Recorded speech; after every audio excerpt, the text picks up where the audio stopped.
Steelers fans, it is that time again. We got another Steelers mock draft for you. It's my 6.0 version today after that first wave of NFL free agency. Going to get into it in just a second, but first, make sure that you are subscribed to the channel if you want to stay up to date on all of the Steelers news and rumors when it comes to the NFL draft. Here on the channel, we're going to have Steelers draft rumors just about every single day here on the channel. And then also we got prospect analysis, prospect rankings. We're going to be breaking down each position group that the Steelers need. And I'm going to be ranking the players in each of those positions here in the coming weeks. You're not going to want to miss that. And of course, just like today, we got a bunch of Steelers mock drafts. We have 5 other ones before this one. So if you want to check those out, you can do that right now. But we're also going to have mock drafts all the way up until the NFL draft hits in late April. So if you want more Steelers mock drafts, make sure that you are subscribed to the channel. Do it right now. All right, so before we get into this here, let's review what the Steelers have in terms of draft capital. So they got a first-round pick, number 17 overall. You get the second-round pick from Chicago thanks to the awesome Chase Claypool trade. Then you get your own, number 49 there in round 2, a third-round pick, a fourth-round pick, and then 2 seventh-rounders for 7 total picks. Now, before I reveal who I have the Steelers taking in round 1, I think that these 4 guys right here, these 4 gentlemen, are going to be their top draft targets. Now, I'm not taking any of these guys today in my mock draft because I think all 4 of these guys are going to be gone by the Steelers pick at number 17. And because I'm not trading up in this mock draft, I think that somebody else is going to be going to the Steelers at number 17. But I think that if any one of these 4 guys is on the board at number 17, they're going to take probably for sure the offensive tackle. If one of these guys, especially like Broderick Jones, is the most likely to make it to the Steelers at number 17, the Steelers are going to pull the trigger on that. They're going to bring in their future left tackle. And then Brian Branch, with Terrell Edmunds leaving, maybe they don't get a safety in free agency. I think that Brian Branch right now should be the betting favorite to be the Pittsburgh Steelers pick at number 17. But in my mock draft, he goes earlier than number 17. So that's just the way I have it going. So just so you guys know that. Now, before I get into my first-round pick here, I want to know who you want the Steelers to draft in round 1. Is it one of those top offensive tackles? Is it Brian Branch to replace Terrell Edmunds? Let me know in the comments section right now who's your guy in round 1 that you want to see in black and gold next year. This is the pinned comment on today's show. So whenever YouTube throws an ad break your way here in just a couple seconds, go ahead, go into that comment section and answer today's question. So without further ado here, let's get into my first round pick here. Yes, Joey Porter Jr. I've held off on this long enough. I have not had a mock draft with Joey Porter Jr. as the first pick for the Steelers yet. And it's about due, guys. Joey Porter Jr., man, he is a fantastic prospect in my opinion. Now, he's a little rough around the edges, can get grabby from time to time. The hip fluidity isn't necessarily what you would think is elite. It's good. It's not great. Some people think that he could actually transition to be a really, really good safety in the National Football League. But with the Steelers cornerback situation right now, they got a bunch of pretty darn good veterans on their roster. Ahkello Witherspoon, somebody that's kind of iffy. Let's see how his hamstring holds up next year. When he's healthy, he can be a really good football player. You also got Levi Wallace, and of course, Patrick Peterson. You bring him in to mentor that next cornerback one for the Pittsburgh Steelers. And in my opinion, that is Joey Porter Jr. And if I'm Joey Porter Jr., I'm right by my bed every single night, and I am praying that I end up with the Pittsburgh Steelers and Mike Tomlin. This is the perfect scenario for him because he doesn't have to play right away. He doesn't have to be that cornerback one right away. He can learn from Patrick Peterson. He can learn from Ahkello Witherspoon. He can learn from Levi Wallace, who has some of the best smarts in the National Football League. This is the perfect situation for him to develop that incredible physical talent. He's got some of the longest arms you're ever going to see from a cornerback prospect. He runs extremely quickly for his size. He is a good tackler. He's a hard hitter. This guy has Pittsburgh Steeler written all over him. If that's not enough, he grew up with Mike Tomlin's kids in the Pittsburgh area. I mean, everything is lining up for this guy to be the pick for the Steelers at number 17. I couldn't hold off on taking him in one of my mock drafts any longer. I have the Steelers going with this guy in round 1. And in just a second here, we're going to get into the rest of this Steelers mock draft. But first, I want to tell you about today's sponsor, Athletic Greens. I drink AG1 by Athletic Greens literally every day, and I love it. Get comprehensive and convenient daily nutrition at athleticgreens.com/chatsports. I gave AG1 a try because I wanted more sustained energy throughout my day and wanted a supplement that actually tastes great. I take AG1 in the morning and it makes me feel ready to take on my day. AG1 combines all of your key health products in one convenient and tasty beverage. And in my line of work, guys, especially during NFL free agency, sometimes you have to put in those long hours. So AG1 helps me feel energized and sharp so I can be at my best no matter how busy my schedule gets. Covering my nutritional basis for the day literally couldn't be any easier, which is why I trust Athletic Greens. I just mix 1 small scoop of AG1 with 12 ounces of water and drink it first thing each morning. Done. Simple. Easy. I also like that it costs less than $3 a day, which is definitely less than the Starbucks you're drinking every single morning. It's a really effective daily habit with the highest quality source ingredients, which is a win-win for you and your health. If a comprehensive solution is what you need from your supplemental routine, then Athletic Greens is giving you a free 1-year supply of vitamin D and 5 free travel packs with your first purchase. Go to athleticgreens.com/chatsports. That's athleticgreens.com/chatsports. Check it out. The link is in the comments and description of today's video. Now let's get into round 2 here, and this might be a little bit of wishful thinking, guys. I'm not going to lie. But right now I'm hoping, I am praying that Jordan Addison falls to the Steelers at number 32 overall. People are doubting this guy after not having the greatest 40 time in the world, right? A 4.49 at the combine. People are saying, oh, this guy stinks. This guy's slow. I can't believe that for 1 second. I've seen this guy on film. This guy runs some of the crispest routes. Like, he's so clean. He is so good at separating in-man coverage. This guy should be a first-round pick. He should be maybe even a top 20 pick. He definitely has the talent for that. I think that this guy's going to be fantastic, and if he somehow falls to the Steelers at number 32, you have to take him. Guys like Jordan Addison just don't grow on trees, man. This guy is an elite route runner. He's got really good body control. He's going to get open for you on third down. He's going to get open for you wherever you are on the field. This guy is a fantastic talent, and then he also has established chemistry with Kenny Pickett, so you know he can come in on day 1 and perform for you. And if he falls to number 32, man, that chemistry, that ability to get open. I know that the Steelers are okay at wide receiver right now. They're in a good spot. But if he falls to 32, you just have to go best player available here, and you need to draft Jordan Addison, in my opinion. But the big question is he going to fall to round 2? I don't think that the Steelers are really looking at drafting him in round 1. I think they'd rather go another direction than wide receiver.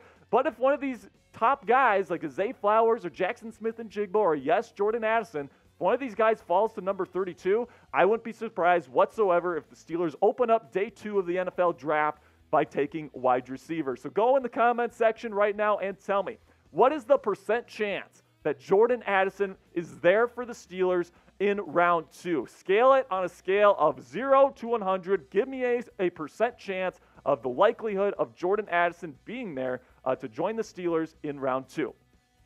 Next up here, we're going to be addressing nose tackle here with maybe the strongest nose tackle prospect in this year's draft class. Now, it's close between Keanu Benton, Siaki Ika, and Mazi Smith for that title, but man, I love Keanu Benton's strength mixed with his athleticism and quickness coming out of his stance. I think that this guy has the potential to be a really, really good pass rusher from the nose tackle position. That's something that is extremely rare, guys. If you wanted to go the safe route here, you could probably go Mazi Smith from Michigan, somebody that's incredibly strong, great run stuffer, all that good stuff. But Keanu Benton is just a little bit under Mazi Smith in that category, but he has the incredible upside of being a pass rusher as well, and putting him in those nickel packages as he develops. This guy's one of the strongest players in this year's NFL draft class. I think he would be a fantastic addition to this Steelers defensive line that already has an all-pro talent in Cameron Hayward playing the 3 technique. Larry Ogunjobi just recently re-signed playing that 5 technique. And then you put in Keanu Benton here and to replace Montravius Adams, who did not have a good 2022 campaign. I think you can bring him in. He's going to be able to play for you day 1. He's going to be a really good player in the middle of your defense.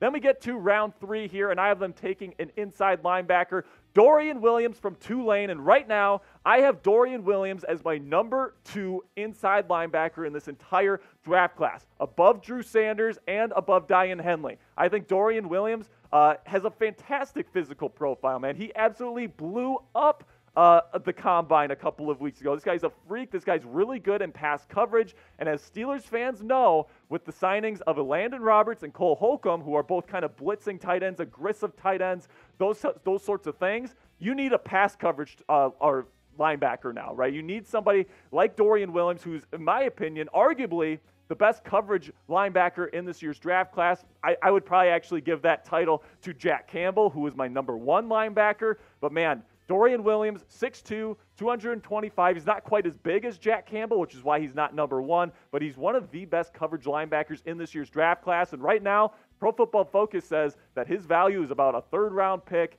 I'm taking that value all day long if I am the Steelers.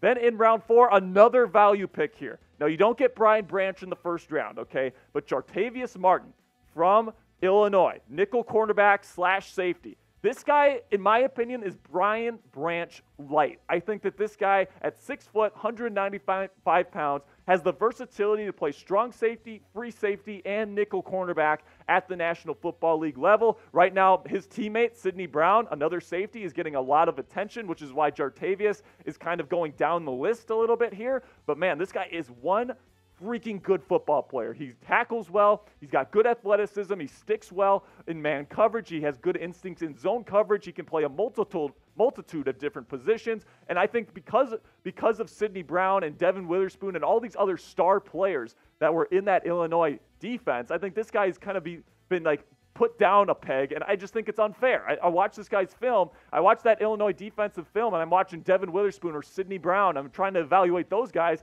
constantly. I'm looking at this Jartavius Martin guy just constantly making plays, and I'm wondering, how is this guy not ranked higher? I think that this guy's going to be a really good player, and if you can't get Brian Branch in the 1st round, I think getting Jartavius Martin in the 4th round is an incredible value, and he's going to be a day 1 starter for you. He's going to be a really good player for a very long time in the National Football League. And like I said, he's a light version of Brian Branch. Now, he's not quite as good as Brian Branch. I'm not going to sit here and say he's a 1st round top 10 talent that you can get in the 4th round. That's not the case. Okay, Brian Branch is a different kind of dude. Like I think he's faster. He's a better tackler. You know, Brian Branch does everything that Jartavius Martin does well, better, right? But Martin still does things very, very well. He's going to be a good pro in the league. And plain simply, Mike Tomlin loves his versatile chess pieces in the defense. Jartavius Martin can definitely be that for him. Now we got 2 picks here in the 7th round. I'm going to use those 2 picks on B.J. Thompson, an outside linebacker, edge rusher from Stephen F. Austin. Still incredibly raw, has pretty much no pass rushing skill set in terms of finesse moves, in terms of hand fighting. He needs to learn everything about the position. He's a former defensive back, and let me tell you guys, he looks the part in coverage, right? He's got really fluid hips. He is fast. He is explosive coming out of his stance. I mean, I fell in love with this kid when I was watching practice film from the practice at the Shrine Bowl, and I was like, who is this guy, man? This guy is an electric first step. He's got long arms and legs. I mean, this guy is a fantastic physical prospect. He's going to take a little bit of time to cook in the oven here when he gets to an NFL franchise. He's probably going to go round 7 or 6 here based on his current value. But I think if you're the Steelers and you know you can develop outside linebacker talent, you're looking at this guy as a ball of clay that you're going to turn into a beautiful sculpture, man. And then you got Noah Gindorf, the tight end here. My last pick, I think that Noah Gindorf, really good player as well, bigger tight end, blocking tight end. Steelers are trying to establish that power run game here. I think that with Pat Freiermuth, Connor Hayward being kind of smaller receiving type tight ends, Noah Gindorf is the type of guy that I want to bring in, a bigger dude, a mauler, somebody with also receiving upside as well. Dealt with a major injury last season with the NDSU Bison, but I think that if he comes back healthy and the medicals check out, I think that he would be a great value here at number 7. My mock draft here in totality, we got Joey Porter Jr., bringing him home, all right? Bringing the dude home here, 1st round pick. Then you got Kenny Pickett, his favorite college weapon in round 2. Jordan Addison. Is it wishful thinking? Maybe, but guess what? It's my mock draft. I can do what I want. All right, so we got Keanu Benton, also in the 2nd round, your future nose tackle. You got a starting linebacker, day 1 in Dorian Williams. You got Jartavius Martin to be your day 1 starting strong safety, which I love, or nickel cornerback, either one. And then you got B.J. Thompson, who could be a future star outside linebacker, in my opinion. And then you got Noah Gindorf, somebody that's going to come in right away, be your blocking tight end. That's 7 potential day one contributors. We have 8 up there. That is my bad, guys. We got 7 potential day one contributors on day one for the Pittsburgh Steelers in this mock draft. Now, you might be asking yourself right now, Jack, why didn't you take an offensive tackle? Now, I understand why people might be saying that, so let me address that. Dan Moore Jr., it seems like the Steelers are going to be trying to replace him. Dan Moore Jr., somebody that they drafted a couple years ago. He played okay down the stretch as the season went on last year. And some people say, let's keep him around, keep that continuity. Other people say, let's replace him. And I think the Steelers are trying to replace him, but if they're gonna pull the trigger on that, I think it's going to be for somebody that they think is absolutely 100% going to play over Dan Moore Jr.